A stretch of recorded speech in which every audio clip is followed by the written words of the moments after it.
Assalamu alaikum and a very good morning to all of you. Today we will be discussing the chapter 5, that is the research question and hypothesis.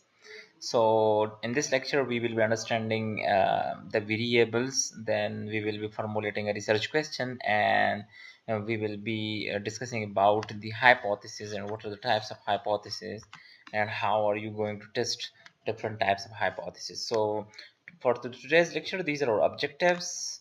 So does it mean a variable? So variables are actually, as the word indicate, it is changing in nature. So variables are elements that can be measured or changed. That is changed from person to person, from place to place. So we call them variables. Okay. So variables are usually having two types, like independent variables and dependent variables. So the independent variables are those types of variables that those cannot that is manipulated by the researcher, that can be manipulated by the researcher. We call them independent variables. Like in an examples, if you are going to test the effectiveness of study hours and the test scores, so in this example, the study hours that could be manipulated by the researcher, we call them independent variables, while the dependent variables are the outcomes variables. Like the you are going to check the change, like you are going to check the outcome of the independent variable.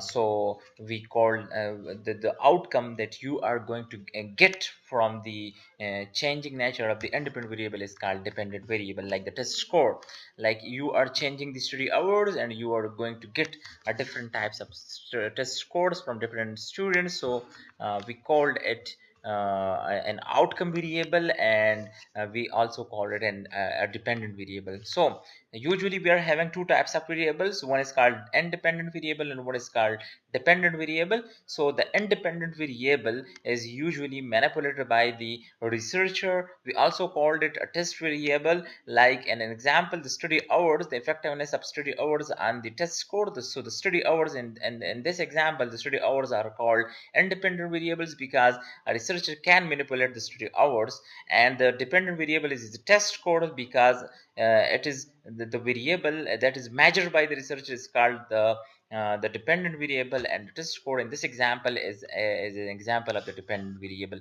We also called it an outcome variable, and this point is very much important part of the upcoming exam, because outcome variable, the dependent variable, is also called an outcome variable. It could come in an MCQs. So we are having another type of variable that is called confounding variable, and confounding variable are neither independent variable nor dependent variable. These are variables that could affect the independent the effect of independent variables. So confounding variables are variable other than the independent variable that may affect the dependent variable. So you are going to check the effectiveness, like in the previous example you are going to check the effectiveness of study hours and the test score. But if, let's suppose, the test score is going to change from not from the changing nature of the study hours, but due to some other factors. So the other factors will be called the confounding variables, because we are not concerned to those variables, and those variables are going to change our outcomes variables. So that's why these are our confounding variables, and these confounding variables should be controlled to get the proper effects of the independent variables and the dependent variables. So if these confounding variables are not controlled, so they can provide alternative explanation for the observed effects, thus confounding the results as well, like changing your results. So formulating a research question. So like our topic was, in the previous examples, our topic was the effectiveness of study hours and the test score. So so for that research topic, if we going to formulate a research question, so how does the amount of time, this could be a research question, how does the amount of time spent studying affect the test score? So this is our research question. This should be the research, there should be some properties of the research questions, like it should be clear. So our research question is clear, it should be focused, and it should be answerable. So all the three natures are present in this research question.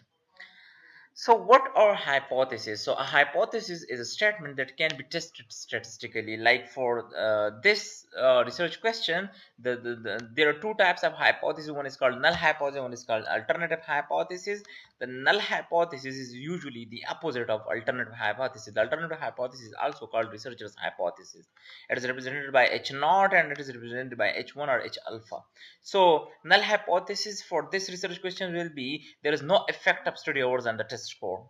So alternative hypothesis or researcher hypothesis or there is an effect of study hours on the test score for this research question. So there are two other types of research of hypothesis as well, like directional hypothesis and non-directional hypothesis. So directional hypothesis that are having a proper direction, and non-directional hypothesis are those types of hypotheses that are having no direction at all. So like which type of test are you going to apply on different types of measures? So choosing an appropriate statistical test based on the research question and data. So you are going to check the research question and you are going to check the data, and on the basis of that research question and on the basis of that data you are going to select a proper statistical test and you are going to apply it.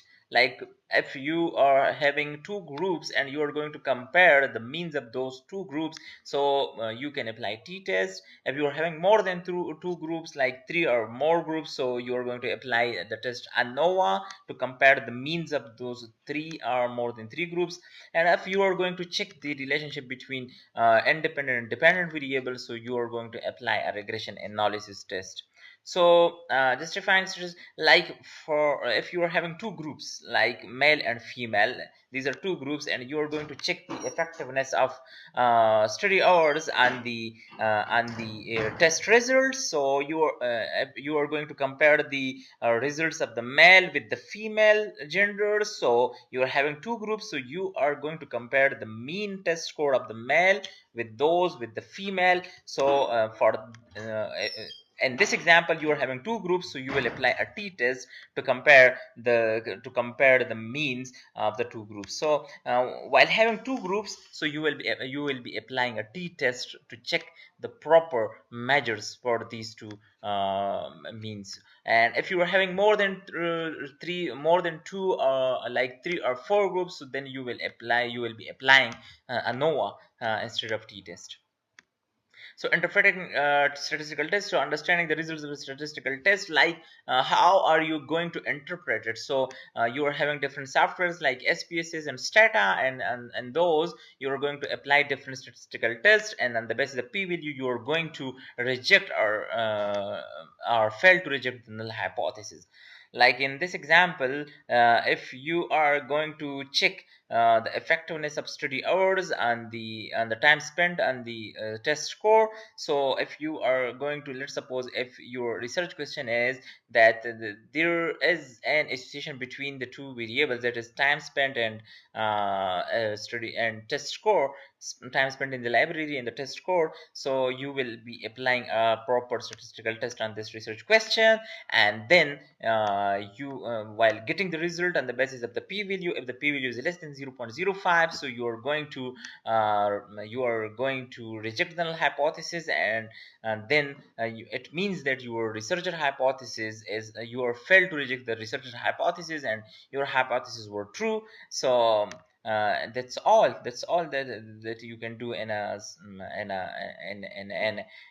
SPSS or statistical analysis. So then on the basis of those statistical analysis, you are going to inference your results on the population. Like let's suppose if you are going to conduct this study and within the HEMS population, within the HEMS premises, so you are having a population that is like, let's suppose 380 or 400 students, or all students of the HEMS College of Nursing, and then you are going to select a proper sample from that population, and while getting the results of the sample, you are going to inference it on the whole population, or generalize it on the whole population of the HEMS College of Nursing. So it was all about today's lecture. I hope you have understood today's lecture. If let's suppose you have any query, you can reach me on my WhatsApp or Gmail account, so I will be answering to your questions.